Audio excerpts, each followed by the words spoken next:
Bien, bonjour à tous et à toutes. Alors aujourd'hui, nous allons travailler sur les priorités d'opération. Alors, qu'est-ce qu'on a appris sur les priorités d'opération? Eh bien, en général, vous vous souvenez très bien d'une chose, c'est du mot PEMDAS. Alors, PEMDAS, ça fait pas tout, c'est un moyen mémotechnique pour se souvenir des priorités d'opération.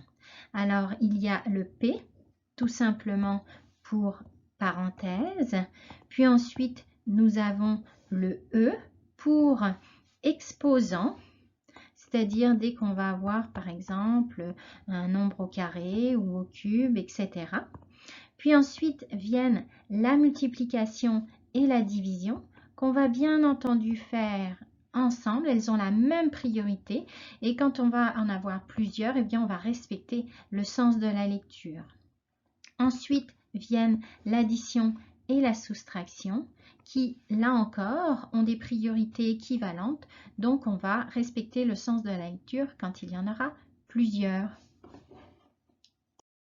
Mais attention, c'est un moyen mémotechnique et ça ne t'empêchera pas de faire des erreurs si tu ne sais pas correctement l'utiliser.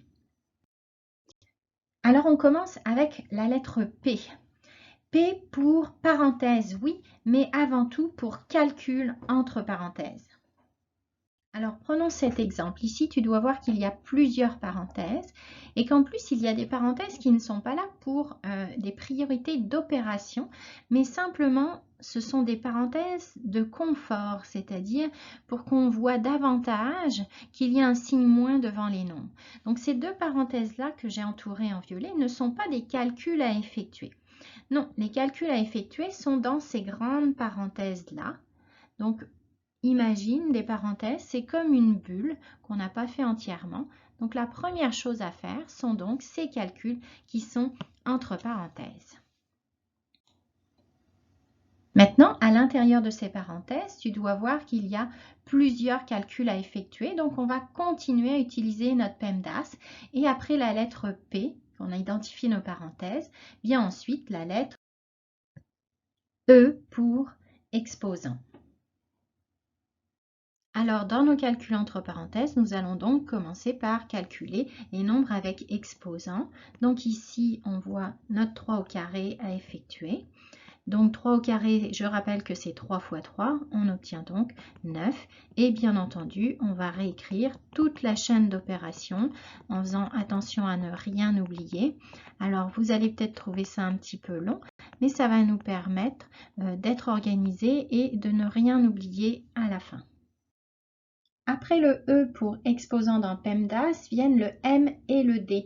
Ensemble, c'est bien important de se souvenir que la multiplication et la division ont la même priorité.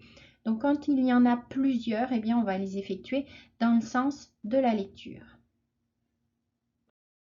Alors, toujours dans nos calculs entre parenthèses, nous avons dit que maintenant, il fallait effectuer les multiplications et les divisions. Donc, il n'y a pas ici de multiplication ou de division enchaînée, on peut donc les faire séparément. Alors, on obtient donc 9 plus moins 2 fois 5. Je rappelle que le produit d'un négatif et d'un positif donne un négatif et que 5 fois 2 fait donc 10.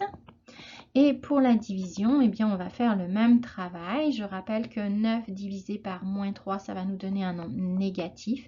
Que 9 divisé par 3, ça fait 3. Voilà.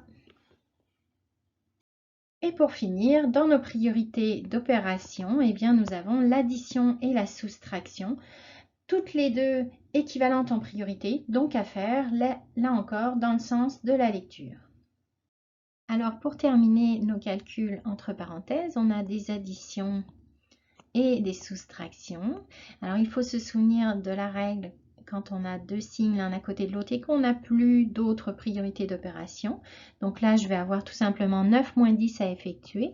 Et ici, moins 7 plus 3 puisque j'ai deux signes négatifs. Donc 9 moins 10, c'est le 10, le négatif qui gagne, donc mon résultat va être négatif. Et la différence entre 10 et 9 est de 1, donc mon résultat est moins 1. Ici, j'ai moins 7 plus 3. Là encore, c'est le négatif qui va gagner. Et l'écart entre 7 et 3 est de 4. Donc, je vais obtenir moins 4. Donc, au final, je me retrouve avec moins 1 plus moins 4 moins 5.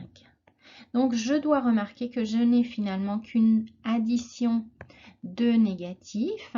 Si je regarde, si je fais ma table des scores et je regarde qui est négatif, ben j'ai un 1, j'ai un 4, puis j'ai aussi un 5. Donc, finalement, mon total va être négatif et puis ça va me donner un résultat de moins 10. Voilà pour les priorités d'opération. J'espère que cette petite vidéo t'a aidé. À plus, bye!